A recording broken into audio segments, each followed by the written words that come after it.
Hello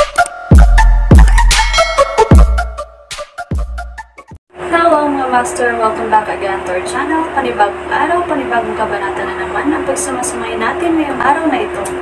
At kung bago ka sa ating channel, pag-click ang subscribe button and hit the notification bell para updated kayo sa ating mga susunod na videos. So mga master, bago natin simulan ang ating kabanata ngayong araw na ito, huwag po sana natin skip yung ads mga master no, dahil malaking bagay na po yan sa ating munting channel. So simulan na natin kabanata ngayong araw na ito. Let's go! Kabanata 5821-5840. Kabanata 5821. Where ay nagtapon ng Celestial Momentum Art sa pinakadakilang potensyal nito. Sa sandaling iyon, ang enerhiya mula sa paligid ay lumubog sa kanyang katawan. Sa sandaling iyon, ang kanyang momentum at lakas ay napabuti. Hindi niya nais na aminin ang pagkatalo at nais na labanan muli ang Igneous. Gayunpaman, siya ay nasa isang kawalan. Kahit na matapos na mailipat ang lahat ng kanyang lakas, hindi niya matatalo ang Igneous. Matapos mapanatili ang magkakasunod na sugat, sa wakas ay sumuko si Wera na sinusubukan na hadlangan ang mga pag-atake. Sa halip, pinili niyang yumigtad at iwasang makisali sa mga nakamamanghang. Pagkaraan ng 3 araw, ginamit ni Wera ang lahat sa kanya upang i-drag ang labanan sa loob ng 3 araw. Sa sandaling iyon, siya ay battered at bruised. Iniwan ni Bert Olas ang pag-iisa at agad na tinawag ang isang higanteng taybak. Ang higanteng taybak ay lumitaw sa kalangitan at sinampal sa mga Igneous. Bagaman ang pag-atake ay hindi naging sanhi ng maraming pinsala, pansamantalang naibalik ang Wera mula sa labanan. Hindi na ako makikipaglaban. Palitan mo ako. Kailangan kong pagalingin ang aking mga sugat. Matapos umalis ng ilang mga salita, mabilis na nawala si Wera mula sa larangan ng digmaan. Sinimulan ni Bert Olas ang kanyang labanan laban sa mga nakamamatay. Gayunpaman, hindi siya mas makapangyarihan kaysa kay Wera. Maaari rin siyang mahina. Matapos ang isang paghaharap sa mga nakamamanghang, nasaktan na siya. Halika, si Bert Olas ay mapagbantay. Humiram siya ng isang taybak mula sa mga kapangyarihan ng langit at lupa. Ang mga kapangyarihan ay nagtipon at isinama sa kanyang landas ng taybak upang makabuo ng isang mahabang taybak sa walang bisa.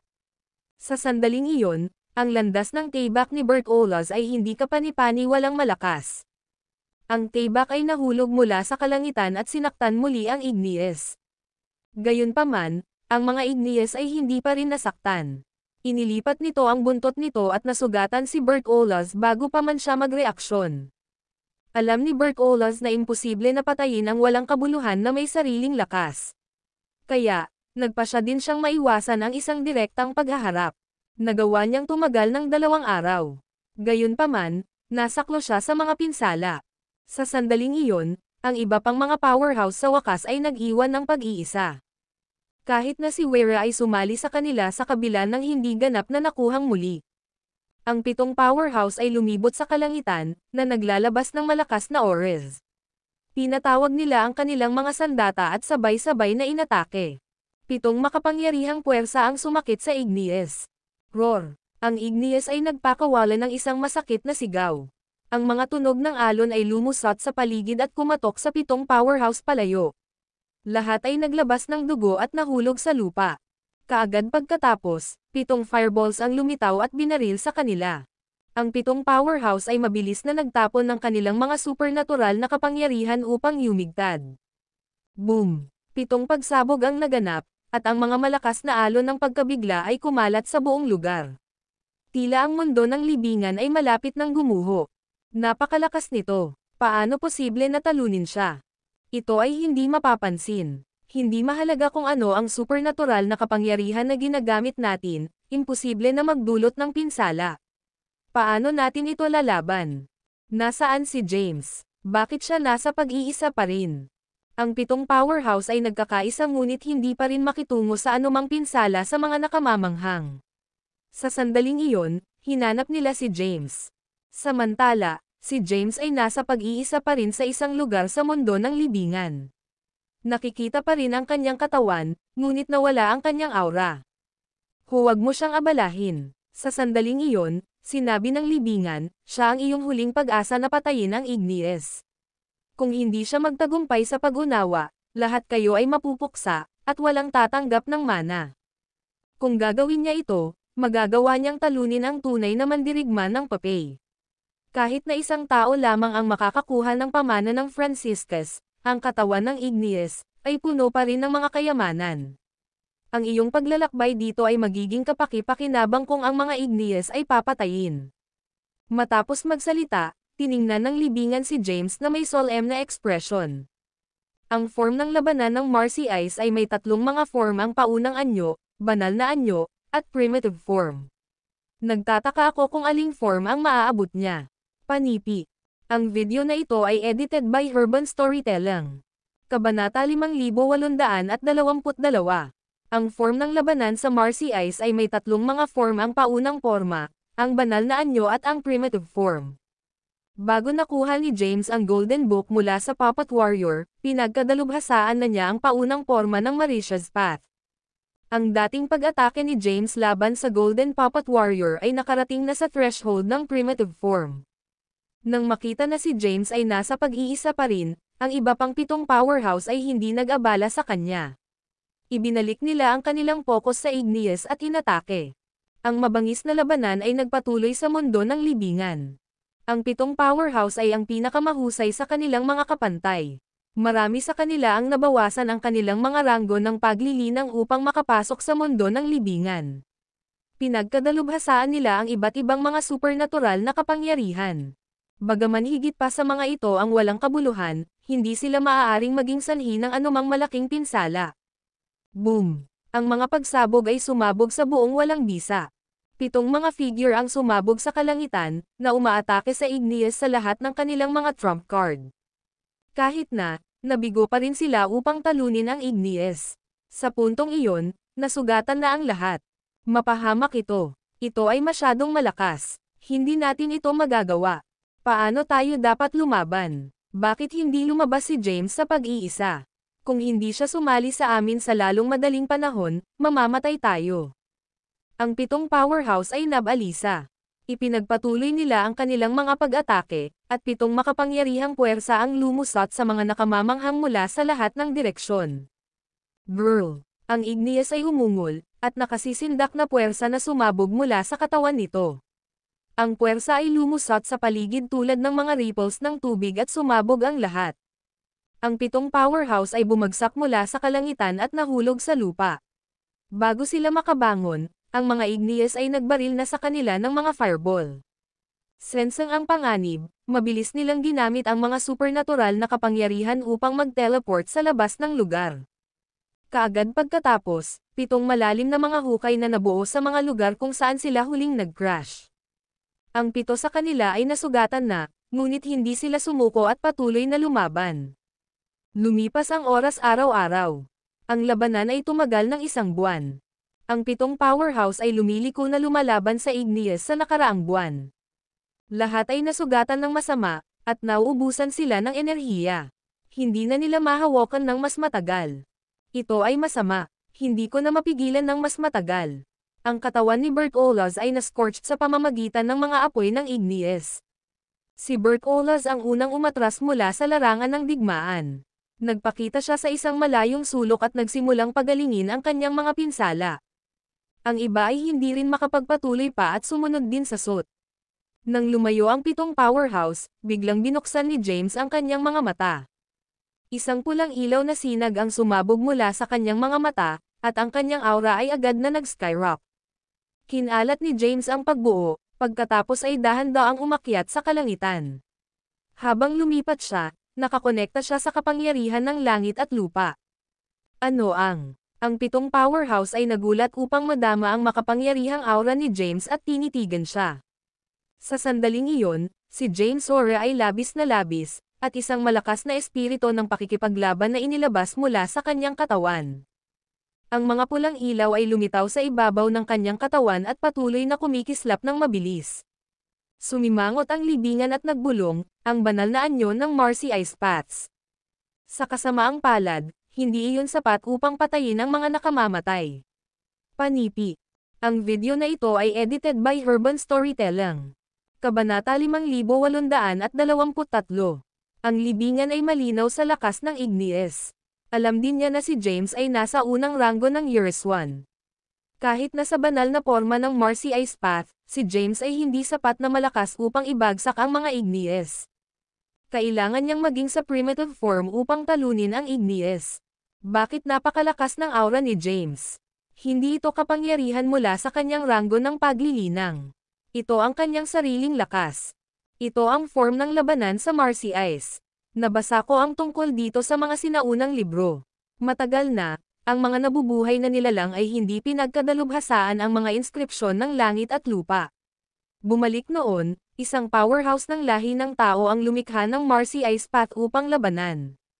Naitala na mayroong 3 anyo sa form ng labanan sa Marcy Ice. Nakita ko rin ang mga talaan tungkol dito. Ang paunang porma ay talagang madaling makamit.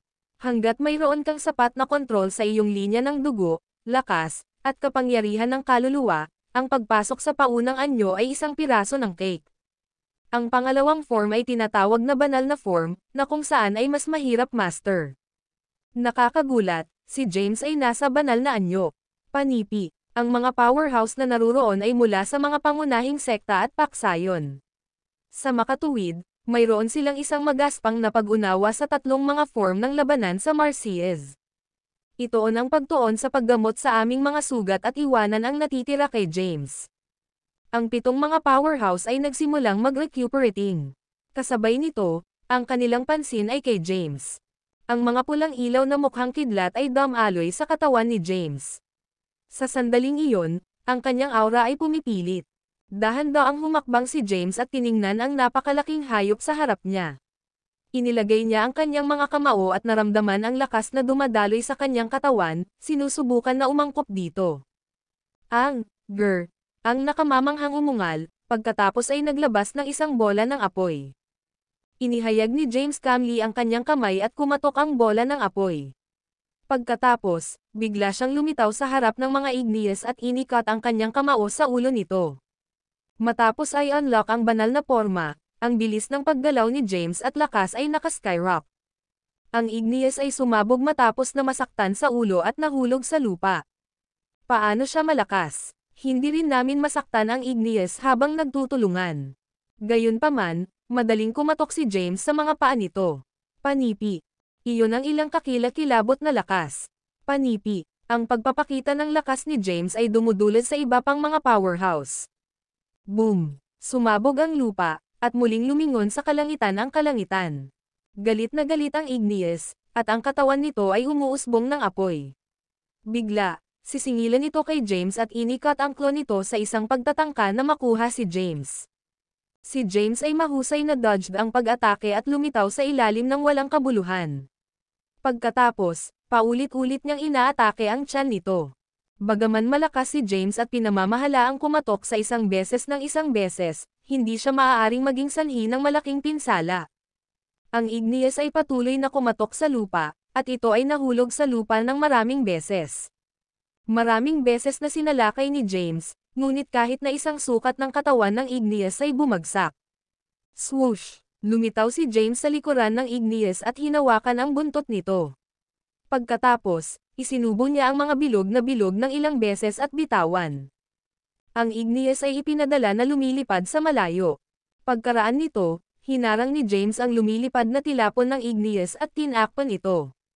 Mabilis ang pag-atake ni James na ang iba pang mga powerhouse ay makakakita lamang ng isang pulang ilaw na bumababa mula sa kalangitan kasama ang walang kabuluhan sa ilalim nito. Ang kakilakilabot na puwersa ay tumama sa Igneous, ngunit nanatili itong walang pag-iingat. Kahit na, hindi nito mapigilan ang puwersa at nahulog muli sa lupa.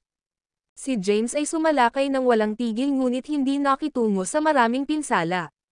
Sumimangot siya at naisip sa kanyang sarili, napakalakas nito. Nasa banal na porma na ako, ngunit hindi pa rin ito masaktan. Panipi. Ang video na ito ay edited by Urban Storytelling. Kabanata 5824. James ay nabigla sa kung gaano kalakas ang kamanghamanghang. Kahit na, siya ay walang takot. Sa halip, ang kanyang espiritu ng pakikipaglaban ay hindi pinapansin. Agad siyang naglunsad ng isa pang pag-atake sa Igneous. Ang Igneous ay natural na nakipaglaban pabalik. Bagaman mayroon itong napakalaking katawan, maaari itong ilipat sa mabilis na bilis. Ang buong katawan nito ay maaaring magamit bilang isang sandata laban kay James. Kahit na sa banal na anyo, nagpupumilit si James na hadlangan ang mga pag-atake ng Igneous. Matapos makipaglaban ng ilang oras, nasugatan siya. Ang kanyang katawan ay nahulog sa lupa at lumubog sa basurahan. Swoosh! Lumipad si James pabalik sa kalangitan at inatake muli ang Igneous. Matindi ang labanan. Ang 7 powerhouse na nagpapagamot pa rin sa kanilang mga pinsala ay nabigla. Maging ang libingan ay binibigyang pansin ang labanan. Git! Asterisk nakatayo sa battlefield, ang Igneous ay humungol. Pagkatapos, biglang nakataas ang mga kaliskis nito, at sumabog ang mga sunog. Ang mga fire streaks ay magkakaugnay at nabuo ng isang net. Si James ay nakulong sa loob ng fire net. Sinubukan niyang makatakas sa mga gaps, ngunit ang mga sunog na sunog ay malapit na magkakaugnay, na ginagawang mahirap para sa kanya na yumigtad. Sa isang iglap lamang, siya ay nasugatan ng higit sa 1,000 beses, at dumudugo siya sa buong. Galit na galit ang Igneous at nagsumite ng isang nakakatakot na supernatural na kapangyarihan upang masaktan si James. Ang walang kap-oras na pakikipaglaban ni James ay agad na nawala, at hangin na rin ang kanyang aura. Siya ay pagod at ganap na wala sa gasolina. Kahit na ang paglipat ay napatunayan na napakahirap. Hindi kahit na ang banal na anyo ay maaaring talunin ang Igneous. Kahit na hindi ito talunin ni James. Matapos makipaglaban ng matagal, hindi siya nakitungo sa malaking pinsala sa mga nakamamanghang. Tila hindi kami nasasaktan upang makakuha ng mana ni Franciscus. Panipi. Nang makita ang pagkatalo ni James, ang iba pang mga powerhouse ay agad na sumuko at nagpasya na umalis sa mundo ng libingan. Sa kanilang sorpresa, si James, na nakahiga sa lupa, ay biglang naging mas malakas. Ang isang primitive na kapangyarihan ay lumitaw mula sa kanyang katawan. Nagulat ang libingan, ang primitive na kapangyarihan. Ang nakamamatay na suntok ng Igneous ay humarap sa kanya ng malubhang pinsala at tinulungan siyang maabot ang isang mas mataas na form ng labanan. Ang mga pinsala ni James ay gumaling agad. Ang makapangyarihang puwersa ay lumitaw mula sa kanyang katawan, dugo, at kaluluwa. Pagkatapos, pinagsama nila ang espiritu ng pakikipaglaban ni James upang mabuo ang primitive na kapangyarihan. Habang dumadaloy ang kapangyarihan sa kanyang katawan, nadarama ni James. Ang pulang glow sa kanyang katawan ay biglang naging kulay abo, nakahawig ng kulay abo na zone. Ang kulay abo na glare ay nagpalipat-lipat sa kanyang katawan tulad ng kidlat at flickered na hindi tumitigil. Ngumiti si James matapos na madama ang mga kapangyarihan sa kanyang katawan. Bigla, nawala siya sa view. Sa susunod na sandali, nasa harap na siya ng mga Igneous. Ang Igneous ay ipinadala na lumilipad sa malayo. Sa sandaling iyon, ang isa sa mga kaliskis nito ay nabasag. Si James ay sumalakay ng walang tigil. Sa isang iglap lamang, lumapag siya ng libo-libong pulgada. Ngayon, ang kanyang mga pag-atake ay sa wakas ay nakitungo sa pinsala. Swoosh! Tumawag si James ng isang mahabang tayback. Ang video na ito ay edited by Urban Storytelling. Kabanata 5825. Isang enerhiya ng tayback na 10,000 metro ang haba na sumabog mula sa tayback ni James at direktang sisingilan sa mga Igneous. Ang katawan ng Igneous ay agad na nahati sa mga halves, at isang gintong susi ang lumitaw mula rito. Patay na ito. Pinatay niya ang Igneous. Mabilis na lumingon ang tides. Panipi. Kamangha-manghang. Ang pangatlong form ng labanan ng Marseillais ay nakakatakot na malakas. Ang iba pang mga powerhouse ay nagulat sa lakas ni James. Samantala, mabilis na sumugod si James upang kunin ang gintong susi. Pagkatapos, bumaba siya mula sa langit. Habang ginagawa ito, ang kanyang aura ay unti-unting hamina. Bago siya makarating ng ligtas, ang kanyang enerhiya ay pagod, at nahulog siya sa lupa. Ang katawan ni James ay natatakpan ng mga pinsala at dugo, ngunit siya ay nanginginig na matagumpay. Umakyat siya ng may kahirapan at umupo sa isang bato. Sa sandaling iyon, lumitaw ang 7 powerhouse. Binigyan ni Zovian si James ng isang hinlalaki at sinabi, "Hindi ka panipaniwala." Panipi. Ang iba ay nakatitig kay James sa gulat. Hindi ka mabaliw. Ang ilan sa kanila ay halos nagsalita ng sabay-sabay. Ngumisi si James sa kanilang mga salita. Ginambala sila ng libingan at sinabi na nakangiting, pagbati. Makakakuha ka ng mana pagkatapos buksan ang kabaong. Gusto ko ring paalalahanan sa iyo na ang mga Igneous ay puno ng mga kayamanan, lalo na ang pangunahing. Naglalaman ito ng napakalakas na kapangyarihan ng Genesis, na maaaring ihambing sa isang mundo ng Genesis. Panipi. Si James ay casual na kumalas sa kanyang kamay, at isang colossal core ang lumipad sa kanya. Inilagay niya ito sa isang kayamanan ng imbakan, pagkatapos ay sinabi, maaari kang magkaroon ng natitira. Ang mga powerhouse ay nakaranas ng malaking pagkalugi sa panahon ng labanan. Ngayon na hindi nila makuha ang pamana ni Franciscus, hindi bababa sa nais nila na bumalik sa bahay. Ang bawat tao ay nagmamadali sa bangkay ng Igneous, na umaasang mag-agaw ng ilang mga kayamanan. Gayunpaman, ang katawan ng Igneous ay masyadong malakas. Kahit napatay na ito, hindi nila ito napinsala. Sinubukan nilang alisin ang mga kaliskis nito ngunit nabigo. Napangiti ang libingan ng Malabog, pagkatapos ay kumaway ang kanyang kamay. Isang malakas na puwersa ang lumitaw at hinati ang bangkay ng Igneous sa 8 bahagi. Ang 7 powerhouse ay mabilis na nakolekta ng isang bahagi para sa kanilang sarili. Salamat, Ginoo. Panipi, Sir, maaari mo ba kaming palayain ngayon? Mabilis silang nagsalita sa isa't isa. Pinatay ni James ang Igneous at ipinakita ang kanyang kakilakilabot na lakas. Ang lahat ay nagtapos sa pakikipaglaban sa kanya para sa susi ay imposible at pinili na umalis. Di nagtagal, sina James at Zovian ang tanging naiwan sa mundo ng libingan. Tiningnan ni James ang libingan, hinawakan ang kanyang mga kamao at sinabing, salamat. Panipi. Ang libingan ay kumalas sa kanyang kamay at sinabing, hindi iyon kinakailangan. Ngayon na natutupad ko ang nais ni Franciscus at tinulungan siyang makahanap ng isang angkop na kahalili, oras na umalis ako. Panipi. Mahiwagang nawala ang libingan mula sa kanilang paningin. Gayunpaman, nag-iwan siya ng isang pangwakas na mensahe. Dapat kang mag-ingat sa 3,000 mahusay na mga mundo ng Genesis, lalo na ang sinaunang mundo ng Genesis. Malaki ang problema mo kung nalaman nilang nakuha mo ang pamana ng Franciscus. Ang tinig ng libingan ay unti-unting kumupas at nawala. Sina James at Zovian ay nagkatinginan sa isa't isa. Makalipas ang ilang sandali, tumalon si James sa kalangitan at lumitaw sa itaas ng kabaong ni Franciscus. Sa takip ng kabaong ay isang keyhole. Kinuha ni James ang susi at ipinasok ito. Ang kabaong nakalock, at ang takip ay maluwag. Madaling binuksan ni James ang takip ng kabaong at nakakita ng isang puting balangkas. Sa tabi nito ay 2 tibak, isang puti at ang isa pang itim. Bigla, isang itim na ambon ang lumitaw mula sa kabaong, napapalibutan si James, at dinala siya sa isang mahiwagang mundo. Ang video na ito ay edited by Herban Storytelling. Kabanata 5826. James ay natakpan sa Black Mist at pumasok sa isang mahiwagang mundo na kulang sa mga patakaran ng langit at lupa. Ang mga landas ay wala ring umiiral. Gayunpaman, naramdaman ni James ang isang kakilakilabot na kapangyarihan. Tumingin siya sa paligid ng pagkalito at biglang nakakita ng ilang mga light spot. Ang mga light spot na natipon upang mabuo sa isang kamangha-manghang figure ng isang tao. Bagaman nakikita lamang ni James ang magaspang na balangkas ng mga tampok ng mukha ng lalaki, maliwanag na ang lalaki ay medyo bata. Ito ba ang kahalili na natagpuan sa akin ng matandang lalaki? Ang parang multo na figure ay nakatitig kay James, at isang banayad na pulang daloy ang lumitaw mula sa kanyang mga mata. Naramdaman ni James na siya ay hinubad na hubad at walang mga lihim sa harap ng mahiwagang tao. Mahinahon na sinabi ng lalaki, ikaw ay mula sa madilim na mundo. Hindi masama.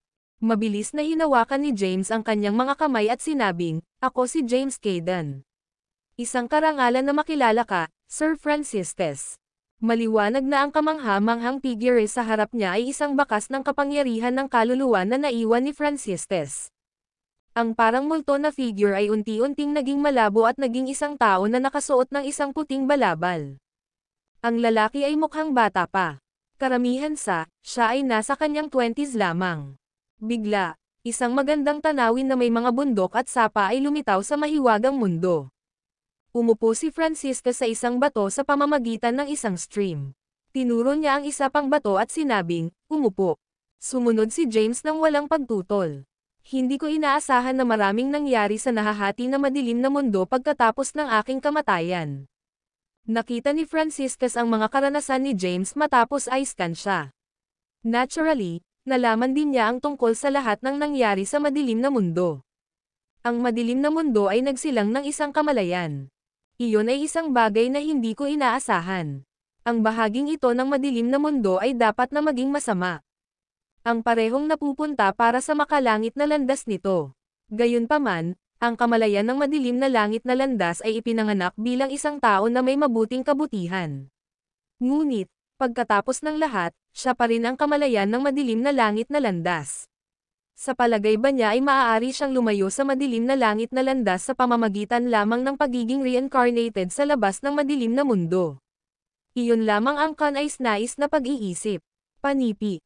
Sumimangot si James sa kanyang mga salita. Tiningnan ni Franciscus si James at same time na sinabi, naglalaro ka ng isang mahalagang papel, binata. Ano ang ibig mong sabihin? Si James ay may nalilito na ekspresyon.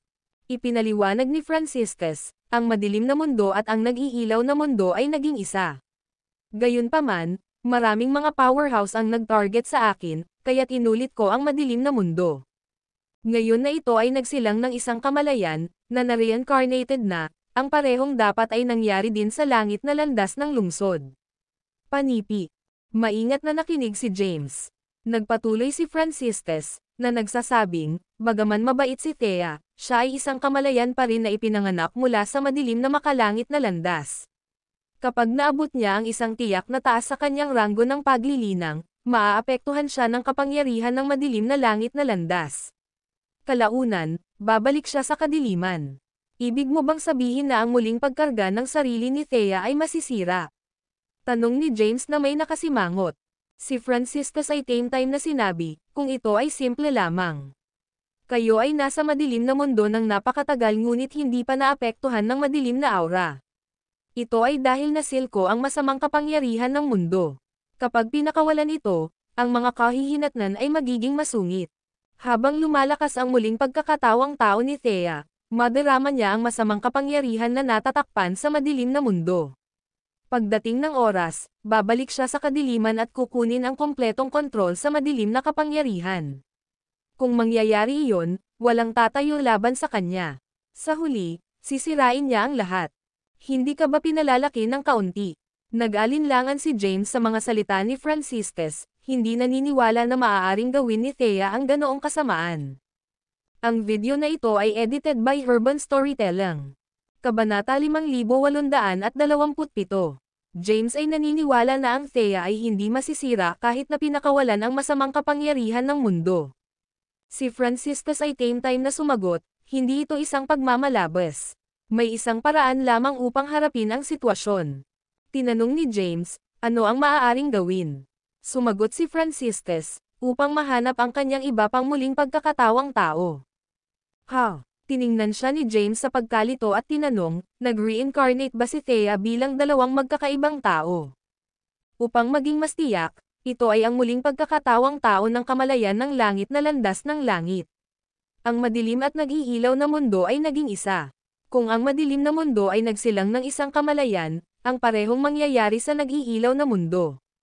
Ang kamalayan ng langit na landas ng mundo ay ang tanging bagay na maaaring makontrol ang kamalayan ng madilim na mundo. Panipi. Agad na hinawakan ni James ang konsepto.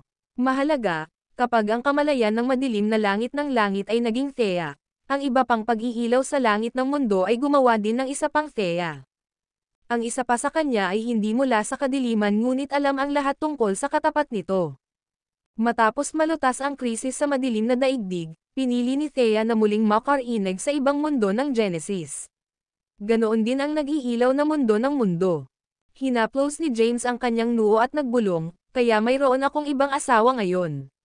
Patay na ako. Kailangan mong lutisin ito. Wala itong kinalaman sa akin. Parin, bumalik tayo sa negosyo, sabi ni Franciscus. Gumagawa lamang siya ng mga puna matapos makita ang mga karanasan ni James. Kung tungkol sa kung paano nabuo ang mga bagay, wala itong kinalaman sa kanya. Kahit na may kaugnayan siya sa mga bagay na ito, wala rin siyang kapangyarihan. Tinanong ni Franciscus, natanim mo ang magic ng sumpa, di ba? Malinaw na tumango si James. Ipinaliwanag ni Franciscus, ang source magic na kumalat sa madilim na daigdig ay ilan lamang sa mga pangunahing kaalaman. Nakakatakot ang tunay na sumpa ng sumpa at maaaring magamit ang masasamang kapangyarihan na nasil sa loob ng madilim na mundo. Ituturo ko sa iyo ang kompletong bersyon ng curse magic. Matapos mong ma-master ito, maaari mong ipatawag ang masamang kapangyarihan mula sa loob ng madilim na mundo. Kung makontrol mo ito ng maayos, makakaligtas ka sa loob ng 3,000 mahusay na mundo ng Genesis.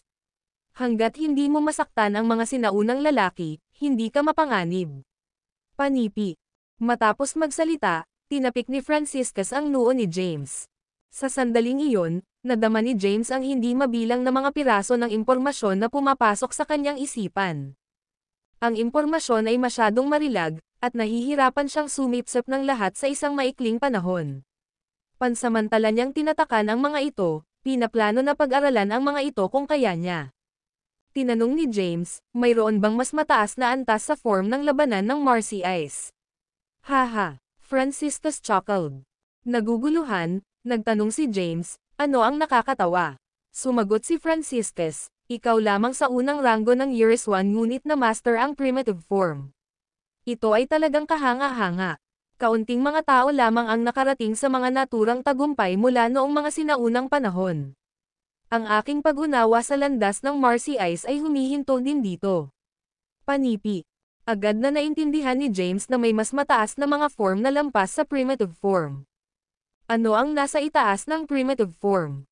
Nagtataka si James. Huminga ng malalim si Franciscus at sumagot, ito ay isang ranggo lamang ang nagtatag ng Marcy Ice path na nakarating. Sino ang tagapagtatag nito? Nagtataka si James. Bago ang hindi mabilang na mga mundo ng Genesis ay pinaghiwalay, mayroong isang walang kapantay na powerhouse na nagngangalang Yanni Lotez. Bukod sa kanyang pangalan, wala na akong nalalaman. Siya ay umiiral sa isang panahon na malayo sa minahan.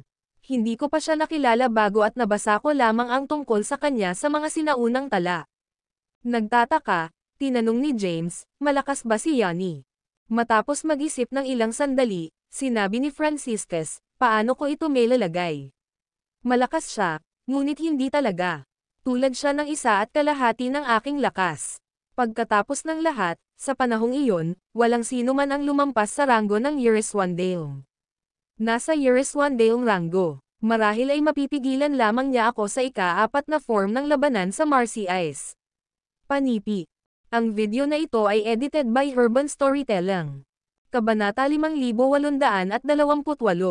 James ay nag-click sa kanyang dila at nagbulong, ang ika-4 na form ng labanan ng Marcyes na malakas. Si Franciscus ay isang maalamat na figure na maaaring makipag-away laban sa 3,000 mahusay na mundo ng Genesis at ang maraming mga mundo ng Micro-Genesis. Gayunpaman, si Yanni ay may kakayahang pigilan siya. Hindi ko na siya nahaharap dati, kaya hindi ko alam, mahinahon na sinabi ni Franciscus, nag-isip lang ako. Si Yanni ay isang powerhouse sa ranggo ng Years 1 Daelm. Kung gagamitin niya ang ika-4 na form ng labanan sa Marcia, marahil ay mawawala ako. Say. Bakit ko rin pinag-uusapan ang bagay na ito? Walang saysay. Hindi rin tayo mula sa parehong panahon.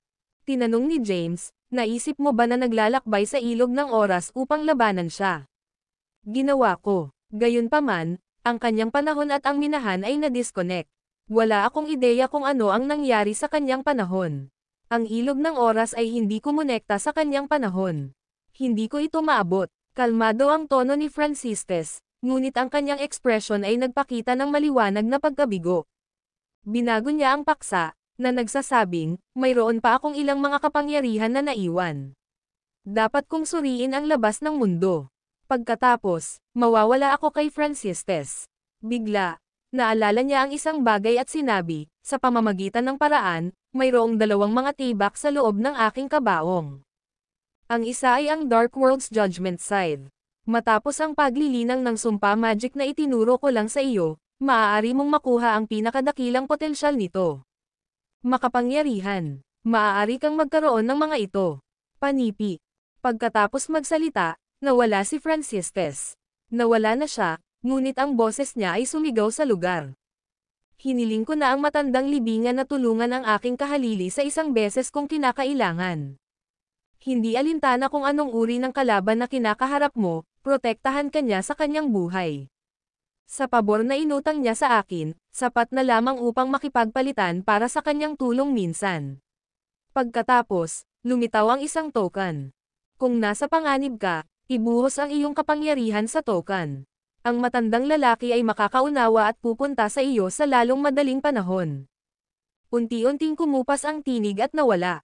Kaagad pagkatapos, si James ay na-teleport pabalik sa totoong mundo.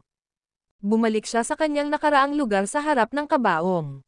Si Xavian, sa kabilang banda, ay kinuha na ang mga tibak mula sa kabaong at sinuri ang mga ito. Ang itim na tibak ay naglabas ng isang madilim na aura na naglalaman ng nakakatakot na kapangyarihan. Ang puting tibak ay may isang puting glow, na nagpapasaya sa isang kapayapaan. Oh, bumalik ka na.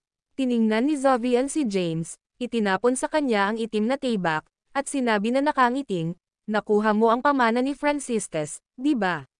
Sumpa ang magic ay makasalanan, tulad nito ay nakatulong sa iyo na labanan. Tiningnan ni James ang paghatol na scythe at inikat ito sa hangin. Ang itim, kinakaing unti-unting mga ambon ay pinakawalan mula sa tibak at nagsimulang kumain ng nakapalibot na walang bisa.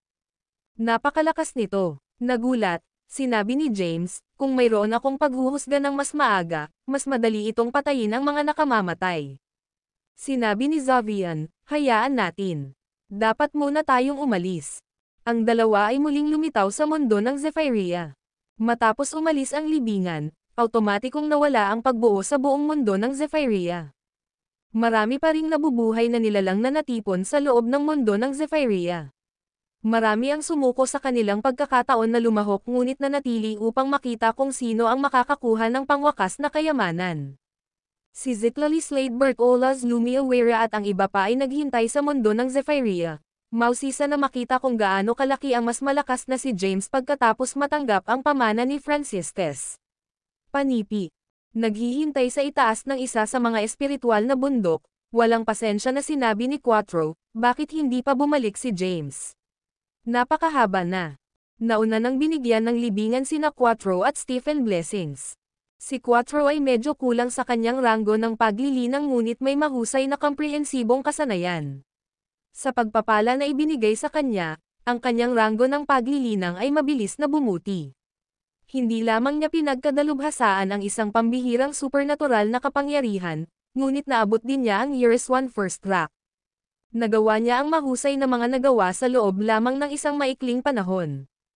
Ang video na ito ay edited by Urban Storytelling. Kabanata 5829. Stephen ay nakatanggap din ng isang pagpapala. Gayunpaman, ang kanyang ranggo ng paglilinang ay nanatiling pareho. Siya ay pinagkadalubhasaan lamang ang isang natatanging supernatural na kapangyarihan.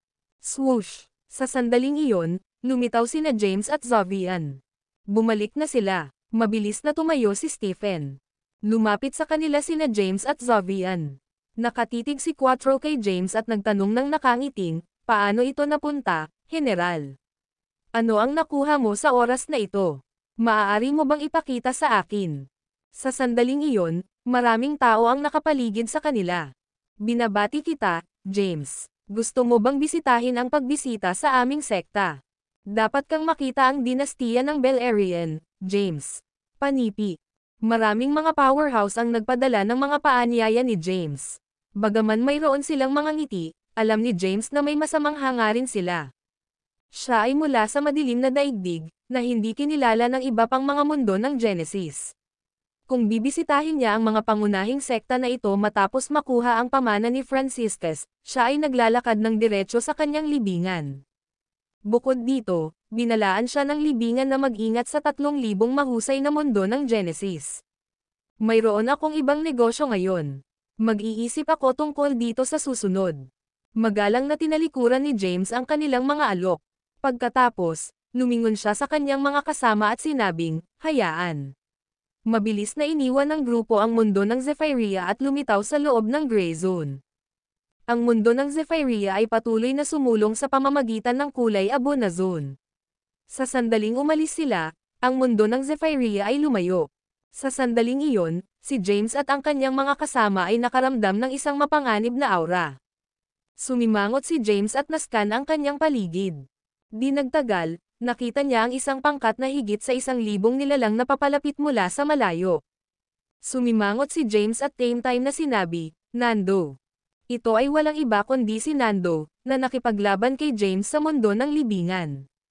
Pagkatapos nito, si Nando ay nagtamo ng malubhang pinsala at hindi na maaaring labanan para sa panghuli kayamanan.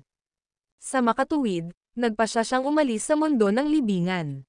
Hindi inaasahan ni James na si Nando ay nagtipon ng ilang iba pang mga powerhouse na maghintay para sa kanya sa labas ng mundo ng Zephyria. Nakatitig si Nando's kay James grimly at sinabing, "Matagal na akong naghihintay, James. Ibigay ang pamana ni Franciscus, at ilalabas ko ang iyong buhay." Marami sa kanila. Oo, ang ilan ay nasa ranggo ng Yeriswanzale. Panipi. Sina Zovian at Stephen ay may solemn na ekspresyon. Sinulyapan sila ni James at sinabing telepathically, "Hindi namin magagawang labanan sila."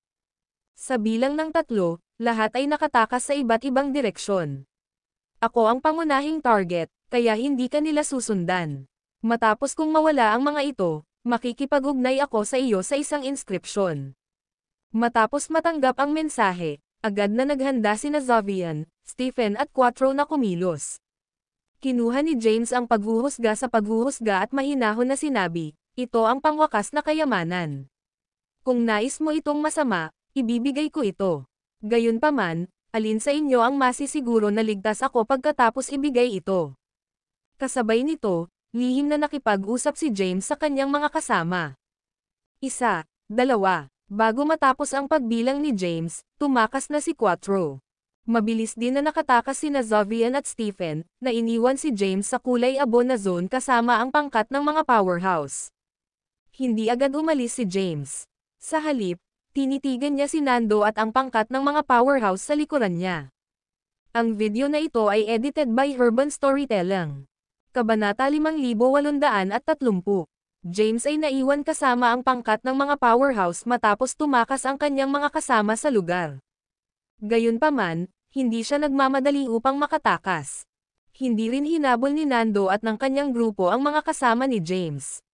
Ang kanilang pangunahing target ay si James at ang kayamanan na nakuha niya.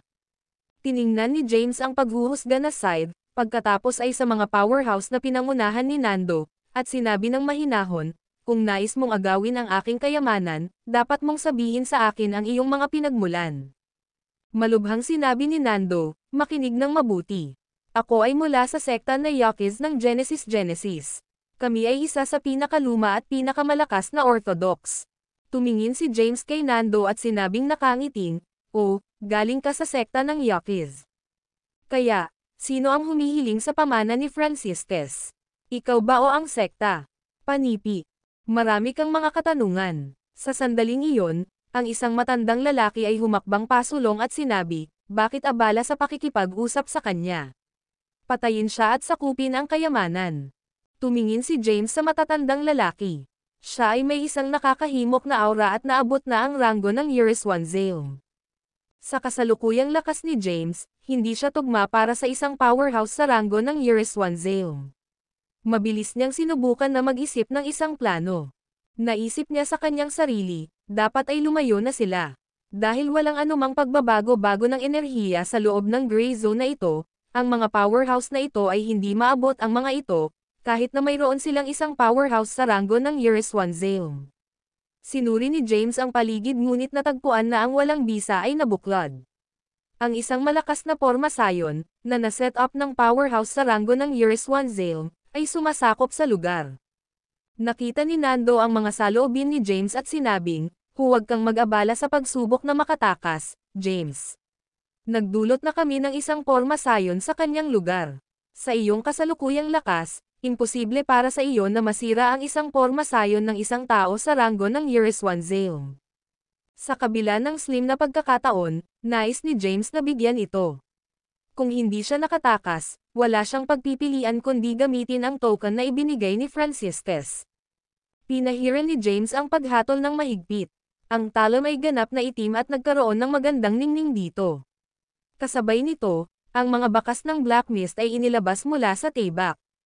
Sa sandaling iyon, inilagay ni James ang lahat ng kanyang pag-asa sa paghuhusga na scythe, umaasa na hindi ito mabaigo sa kanya. Kung nais mo ang pamana ni Franciscus, dapat mo muna akong talunin. Hayaan mo akong makita kung anong uri ng supernatural na kapangyarihan ang sekta ng Yokis, mahinahon na sinabi ni James, pagkatapos ay pumasok sa ikatlong form ng labanan sa Marcy Ice. Ang primitive power ay lumitaw mula sa kanyang mga paa at buto, pagkatapos ay kumalat sa buong katawan niya. Sa isang iglap lamang, ang kanyang aura ay napabuti ng mga lips at hangganan. Sensing James' aura, ang mga browser ni Nando ay lumabo. Noong nakaraan, maaari siyang tumayo laban kay James. Ngayon, hindi siya tugma kay James. Huminga ng malalim si Yokis at sinabing, ano ang isang kakilakilabot na tao? Ang powerhouse sa ranggo ng Eurus 1 Zalem ay huminga ng malalim at sinabing, nasa unang ranggo lamang siya ng Eurus 1, ngunit pinagkadalubhasaan niya ang pangatlong form ng labanan ng Macy Ice. Kung patuloy siyang lumalaki, natatakot ako na maaaring tumaas siya sa itaas ng 3,000 mahusay na mundo ng Genesis. Panipi. Ito ay isang awa na hindi ka kailanman magkakaroon ng acne. Dalhan mo siya. Huwag mo siyang patayin. Trap siya. Panipi. Ang powerhouse sa ranggo ng Eurus 1 Zalem ay nagbigay ng isang order. Haha. Tumawa si James. Sa sandaling iyon, hinimok ni James ang lahat ng kanyang lakas at lumokso sa kalangitan kasama ang Blythe Omniscience. Di nagtagal, lumitaw siya sa gilid ng porma sayon at pinalabas ang paghuhusga sa paghuhusga. Ang isang crack ay nabuo agad, at ang pagbuo ay nasira. Pagkatapos ay ginamit agad ni James ang Blythe Omniscience upang umalis.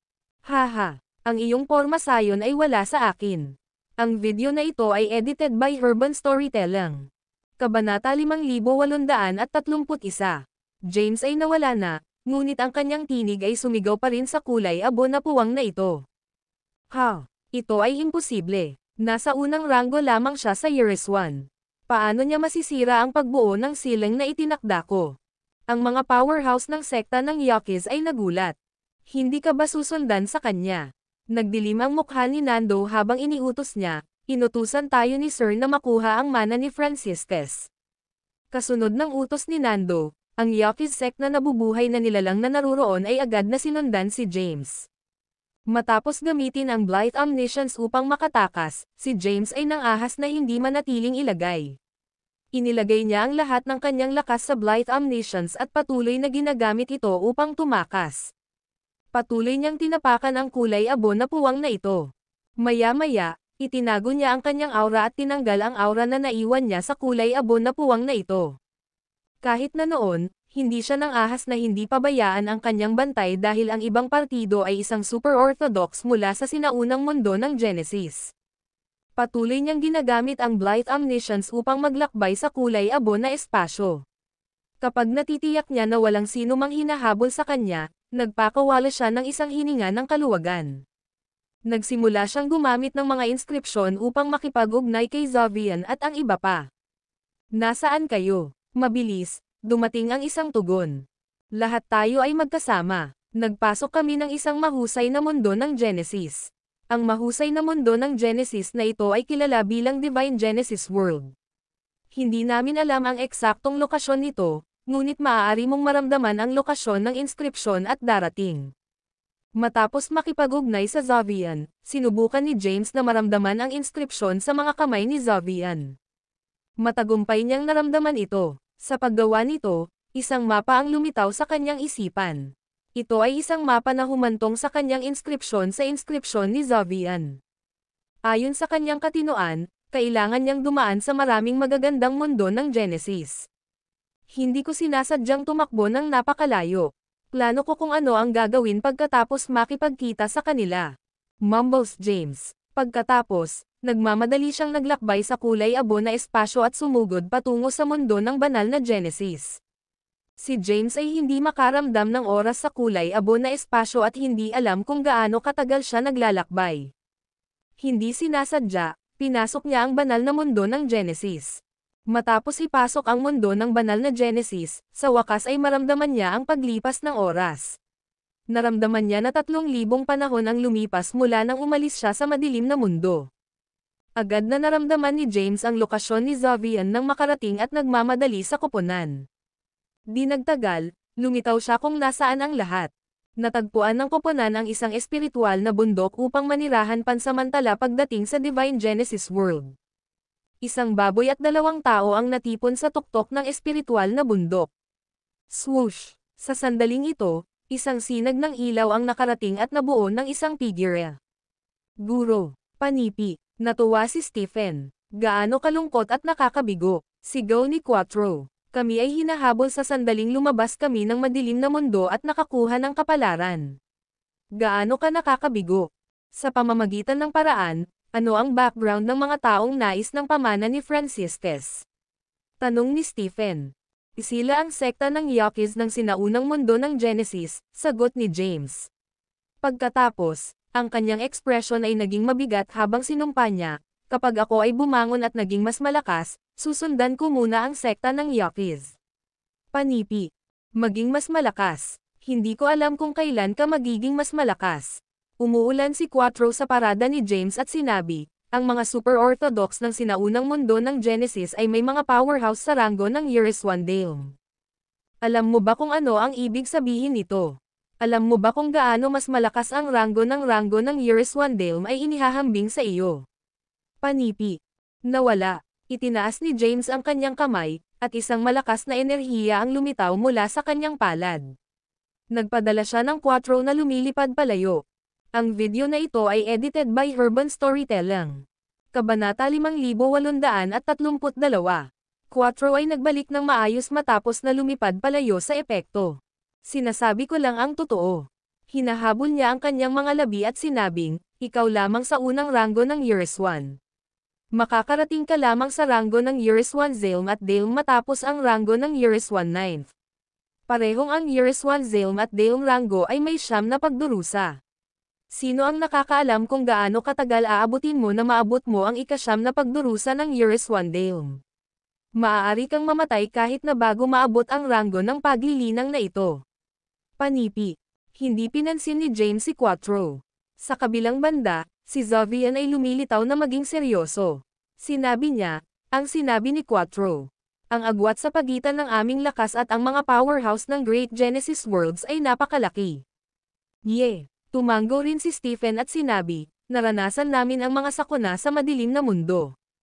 Ang aming pundasyon ay masyadong mahina.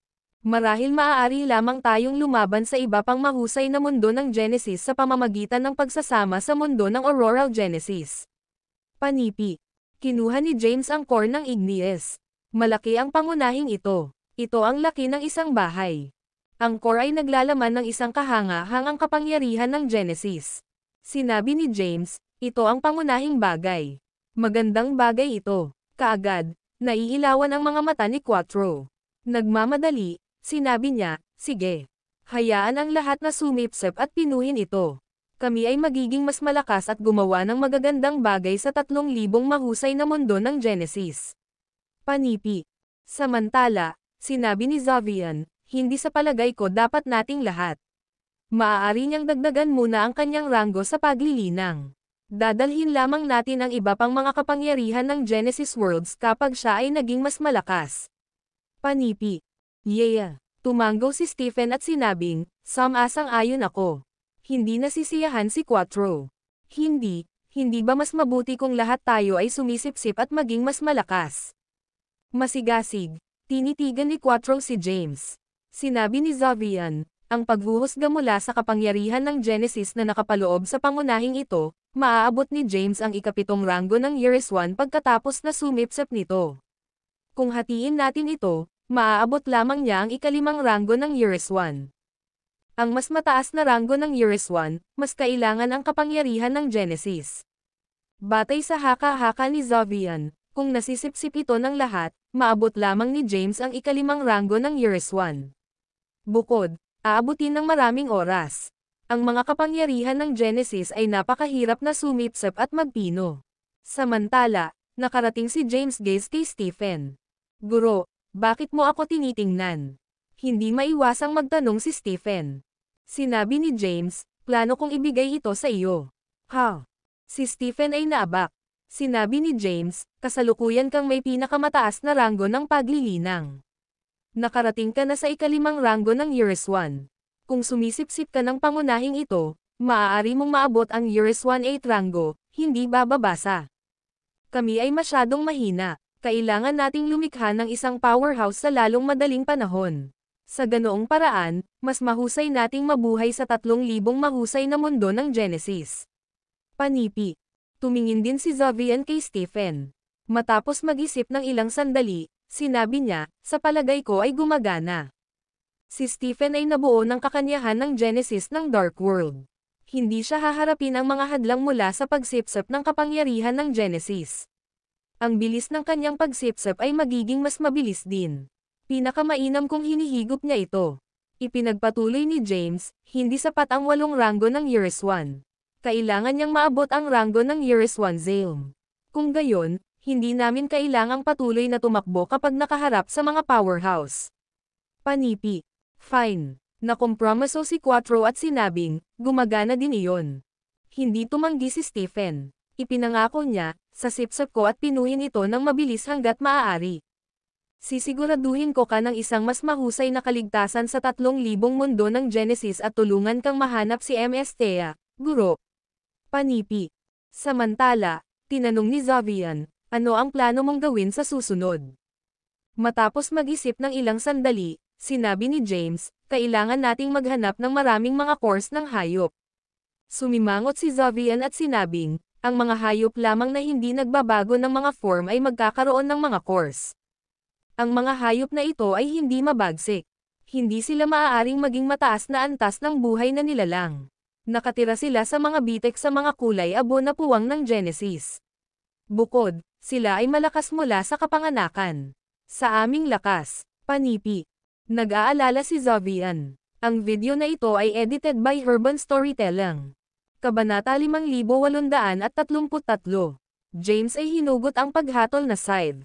Ngumiti si Xavian at sinabing, sa palagay ko posible ito sa paghatol na si Side at tiningnan ni James si Stephen at sinabi, nagninilay-nilay sa pag-iisa at sumipsip ng core. Dadalhin ko rin ang pagkakataong ito upang magnilay sa pag-iisa at pag-aaral ng sumpa. Kapag naiintindihan ko ito, gagamitin ko ang paghuhusga na Side upang ipatawag ang masamang kapangyarihan na tinatakan sa madilim na mundo. Panipi. Nakuha ni James ang pamana ni Franciscus, ngunit hindi niya ito pinag-aralan noon. Ngayon, kailangan niyang gamitin ang pagkakataong ito upang pag-aralan ang source magic. Nais niyang malaman kung gaano kalakas ang kompletong magic ng sumpa. Batay sa record ni Franciscus, ang kompletong magic ng sumpa ay halos hindi mapigilan. Nagtayo si James ng isang pagbuo ng oras sa lugar na ito. Si Stephen ay nagsimulang magnilay sa pag-iisa at sumipsip ng core ng Igneous. Samantala, si Xavian ay nagsagawa ng isang bahagi ng bangkay ni Igneous. Ito ay mahusay na bagay. Tiningnan ni Quattro ang mga kaliskis ng Igneous. Kaagad, ang kanyang mga mata ay naiilawan tulad ng sinabi niya, kung ang mga kaliskis na ito ay ginamit upang lumikha ng sandata, ang kapangyarihan ng pagtatanggol nito ay magiging kahanga-hangang. Ang gulugad na ito ay gagawa rin ng kakilakilabot na mga armas. Naglakad si Quattro, nais na mapunit ang mga kaliskis. Gayunpaman, sa kabila ng paggamit ng kanyang buong lakas, hindi niya mapunit ang mga kaliskis. Mga kaliskis ni Igneous. Darn it, hindi ito patas, sinumpa ni Quattro. Tumugon si Xavian, wala. May pagiging patas, snorted Quattro. Alright. Gagamitin ko ang buto ng Igneous na ito upang gumawa ng sandata para sa iyo. Pumunta at maghanap ng ilang mga bihirang materyales. Maaari kaming gumawa ng isang mas malakas na taybak sa pamamagitan ng pagsasama-sama ng mga ito sa buto. Mahusay. Pupunta ako at hahanapin sila ngayon. Si Quattro ay nag-iwan ng excited. Nasa unang ranggo siya ng Years 1. Maaari siyang mabuhay sa mundo ng banal na Genesis na walang mga isyo, ipinagkaloob na hindi niya nasaktan ang mga powerhouse. Sa makatuwid, sina James at Xavian ay hindi masyadong nag-aalala tungkol sa kanya. Sinimulan ni Xavian ang pakikitungo sa mga kaliskis at buto. Samantala, Nakaupo si James sa tabi ng isang posisyon ng lotus at binuksan ang selyo sa kanyang isip. Kapag nabuksan ang selyo, lumitaw ang kumpletong magic ng sumpa sa kanyang isipan. Sinimulan niyang makuha ang mga piraso ng impormasyon na ito at maunawaan ang kumpletong magic ng sumpa. Nililinang niya ang sumpa magic dati, kahit na iyon lamang ang batayan nito. Gayunpaman, ang pagkakaroon ng mga pangunahing kaalaman ng magic ng sumpa ay nakatulong sa kanya na maunawaan ang kumpletong sumpa ng magic ng mas madali. Sa pag-unawa sa Source Magic, nagbago ang aura ni James. Naging masama ito. Lumabas ang black mist mula sa kanyang katawan. Ang kanyang katawan ay napuspos ng itim na ambon at pinalabas ang masamang kapangyarihan. Ang lakas na ginawa kahit na sina Zovian at Stephen ay nanginginig. Si Stephen, na sumisipsip ng core ng Igneous, ay sumimangot at sinabing, ang aura ng guro ay napakasama kaya nakakatakot ito. Talagang linangin ang ganitong paraan. Dapat itong maging maayos. Hindi sigurado, sinabi ni Zovian, kung hindi ito tama, may mangyayari kay Franciscus matagal na. Hindi siya makagawa ng mga kaaway sa 3,000 mahusay na mundo ng Genesis upang maprotektahan ang madilim na mundo. Panipi. Ang video na ito ay edited by Urban Storytelling. Kabanata 5834. James Sora ay masyadong masama. Maging sina Stephen at Zovian ay nag-aalala na may mangyayari kay James kung magpapatuloy siya ng paglilinang. Gayunpaman, sa pag-alala na ito ay pamana ni Franciscus at walang nangyari kay Franciscus, naniniwala sila na magiging maayos si James matapos itong linangin. Si Stephen ay nagpatuloy na sumipsap ng core ni Igneous. Sa kabilang banda, si Zovian ay nagpatuloy sa pag-iwas sa bangkay ni Igneous. Lumipas ang mga araw. Sa isang sulyap ng isang mata, isang panahon ang lumipas sa labas ng mundo. Tulad ng para kay James at sa iba pa, isang mahabang panahon ang lumipas sa pagbuo ng oras. Pagkaraan ng isang panahon sa labas ng mundo, bumalik si Quattro. Ang kanyang katawan ay bumaba mula sa kalangitan at lumapag sa lupa, nagdurog ng isang saklaw ng bundok. Sa kakilakilabot na mga makitid, tumayo siya mula sa lupa at lumitaw sa espiritual na bundok na si James at ang iba pa ay nasa. Ano ang nangyari? Si Zovian, na idol, ay sumulyap kay Quattro. Sa sandaling ito, naramdaman ni Zovian ang isang malaking pangkat ng mga nabubuhay na nilalang sa malayo. Ang kanilang mga auras ay malakas. Maraming mga powerhouse sa ranggo ng Eurus 1. Ano sa mundo ang ginawa mo? Nagreprimand si Zovian. Nagpunta ako upang maghanap ng mga materyales. Hindi sinasadya, sinabi ni Quattro, hindi ko inaasahan na masaktan ang isang super sect ng banal na mundo ng Genesis at mahuli. PD, lumabas. Sa labas ng espiritual na bundok, isang dagandong tunog. Ang isang nasa hustong gulang na lalaki sa gintong sandata ay nangunguna. Hawak niya ang isang heaven piercer halberd at lumitaw na domineering. Sa likuran niya ay hindi mabilang na mga magsasaka. Ang mga malakas ay nasa ranggo ng Eurus 1 habang ang mga mahina ay nasa rurok ng ranggo ng Transcendental Bliss. Ang tao sa gintong sandata ay nakaramdam ng isang nakakatakot na aura na nagmula sa espiritual na bundok sa unahan. Hindi siya mabilis na kumilos. Sa halip, tumayo siya sa labas ng espiritual na bundok. Naglakad si Zovian sa pagbuo ng oras at lumitaw sa tuktok ng espiritual na bundok. Sa pagtingin sa layo sa golden armor, naramdaman niya na ang ranggo ng paglilinang ng lalaki ay nasa paligid ng pangatlong ranggo ng Eurus 1. Ano ang nangyayari? Si Zovian ay nasa likuran ng kanyang likuran. Kahit na nahaharap siya sa isang powerhouse sa ikatlong ranggo ng Eurus 1, mahinahon siya. Ang tao sa golden armor ay nagsabi, na ang Piggy ay pumapasok sa aming sekta at ninakaw ang kayamanan ng aming sekta, ang Genesis Crystal. Kinuha din niya ang lahat sa aming halamang hardin. Hindi namin nais na gumawa ng mga kaaway sa iyo. Kung ibigay mo ang mga bagay na pag-aari ng aming sekta, mag-atres tayo kaagad. Panipi. Zovian, huwag kang maglakas loob. Si Quattro, na nasugatan, ay agad na nagsabi, hindi kami sa madilim na mundo ngayon. Nasa 3,000 mundo ng Genesis. Walang makatuwiran dito. Ang mga mundo dito ay tumitingin lamang sa mga makapangyarihang nilalang. Labanan lang sila at gawin silang umatras. Hindi na kailangang makipag-ayos sa kanila. Panipi. Tama ka. Tumayo si Stephen at sinabing, sa labas ng mundo, Ang isa ay mabuli kung mahina. Kailangan nating maging mas agresibo. Mayroon lamang tayong Genesis Crystal. Ito ay walang mahalaga.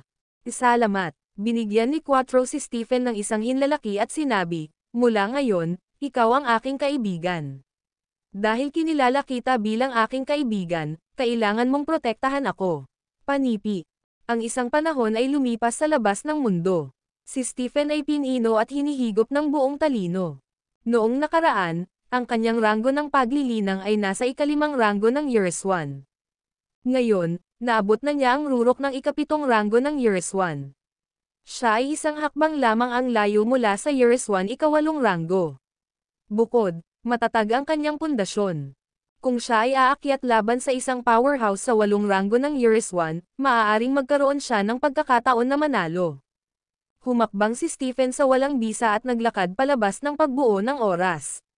Lumilitaw sa kalangitan sa itaas ng espiritual na bundok, tinitigan niya ang malaking pangkat ng mga nabubuhay na nilalang sa malayo. Ano ang gagawin mo kung hindi natin ito ibabalik? Panipi. Malakas ang tunog ng tinig ni Stephen sa buong lugar. Sinabi niya, sila ay mga makamundong pag-aari lamang. Huwag mo silang seryosohin. Kung umalis ka ngayon, magpapanggap ako na hindi ka kailanman dumating. Kung hindi man. Ang tao sa gintong sandata ay nakaramdam ng aura ni Stephen. Hindi niya maiwasang sumimangot. Nasa rurok siya ng ikapitong ranggo ng Years 1. Huminga siya ng malalim. Saan ka galing? Sabihin mo sa akin ang iyong pangalan. Ang mundo ng banal na Genesis ay hindi isang madaling target.